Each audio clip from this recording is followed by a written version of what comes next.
Hey guys, welcome back to another karting video. This is the race final for the second event in the League Series.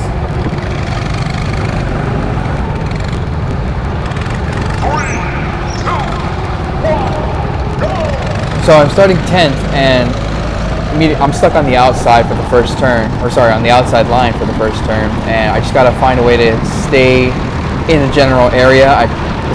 This guy right here tried to slam me out of that turn, but I had to shove my way back in so I don't get off the track. There was a lot of action going on here, so I got fortunate enough to pass this guy around the outside.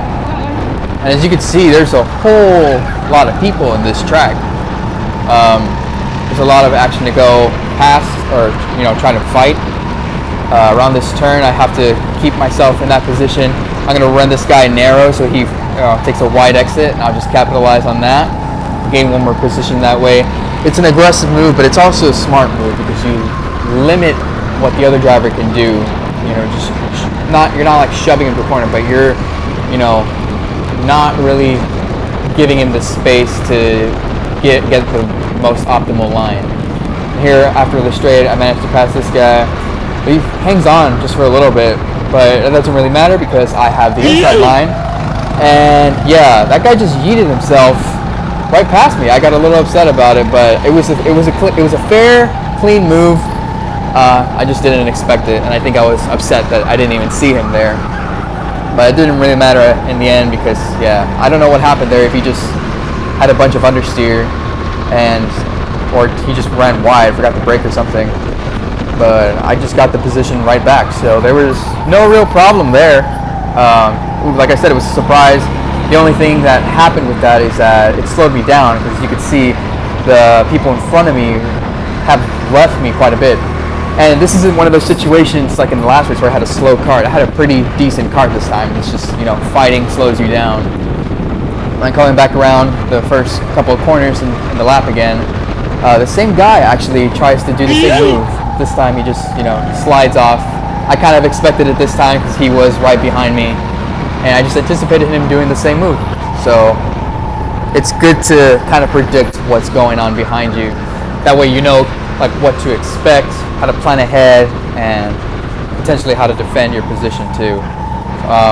So right here I just kind of sped up the video because nothing eventful happens, and it's also a good view to see my progression in catching up to the people in front of me, because as you can see, they're pretty far out. But over the course of around 3 minutes in this sped up video, I'll be catching them, and you'll be able to see that come to fruition. But let me take a minute to talk about my qualifying session in this league race. Was quite horrible because I had a great kart for qualifying, and it was like my first stroke of luck for any league series that I've been doing, because recently I've been getting most of the slow karts or the karts that are pretty average. But in qualifying, I got one of the faster karts, and so I thought, great, I'm gonna get a good position for the first race, and that'll set me up to hopefully not lose as many positions in case I get a slower kart for the race. Because they kind of randomized the karts. I think I mentioned that in the previous video, so you don't get the same one who drove in the race before. But during qualifying, I try to, obviously, as everyone does, try to get your fast lap. And while I was trying to do so, I kept catching up to people because my car was faster than theirs. But a certain person, I don't remember who it was, but they kept fighting me for position in qualifying. And that's just something you don't do. If someone's coming at you, you have to move out of the way. If they see they're right behind you, either move out of the way or go faster. The problem there is his car was not as fast. So I made the mature move. I was the bigger man, and cooled off. I let him go.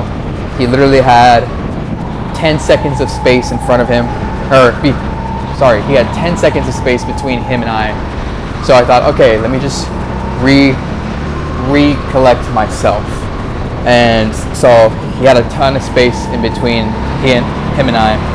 And so I thought, okay, now if I put in a fast lap, and if I end up catching up to him, there should be no problem because there's enough there's enough space. There's a big old gap that'll cushion that in case I do catch up to him within the lap.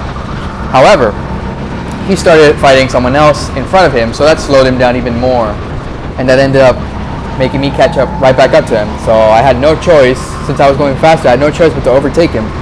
And I will admit it wasn't like a very nice one, but I had to get out. I had to get in front of him. There was no way I couldn't, there was no way I could let him stay in front of me. So after I passed him, he tried to pass me back, and we just kept fighting at it. And I was just so infuriating. Like, don't fight for position in qualifying. All right, this is what I'm trying to say. Anyways, coming down to the last 2 laps, right here is basically a big old chase because time is running out, and these 2 guys have been fighting the whole time. It's one of the only reasons that I've been able to catch up with them so much. Like, look how close they were compared to how they were like 3 minutes ago. I tried to go for a move right there unwisely because I thought I could get him, just get the cheeky position right away, but I was too far, and it was just not a good move for me because I lost some time on him. And I'm just so desperate to get more positions because, as you saw in the last video, I spun out pretty horribly, and that was the cost of so many positions that, you know, it was just a big loss for me. And I have to do everything I can to just keep going, trying to get him in. So I felt all the pressure, and now it's the final lap. So this is the last chance to get one more position. You know, when I dropped back to 13th from the last race, it was heartbreaking. It was gut wrenching. You know, I just thought, man, especially when I qualified 5th, and the kart I had was still, you know, a fast kart, but I felt like if that guy didn't fight me, I would have had a much better chance or a much better position in the initial race. You know, I could have qualified a lot better, which in turn would make me have a better or a different kart, which wasn't slow in the last race, which might have not let me spin out, so on, shoulda, woulda, coulda. But here, this guy goes wide. There's an opportunity there, and I seize the moment. And it's the last leg of the race. There's not much left in the track, and I know he's right behind me. It takes me by surprise that he's right next to me, so I have to cut him off a little bit. I swing over to the left, but is it going to be enough to maintain 6th? In the end, I come out on top, maintain the position. So overall, it was a great comeback for the event, because dropping to 13th and coming all the way back up to almost where I qualified is phenomenal. It was a great result after a tragic, you know, event unfolding. Thanks for watching, and I'll see you in the next race. Later.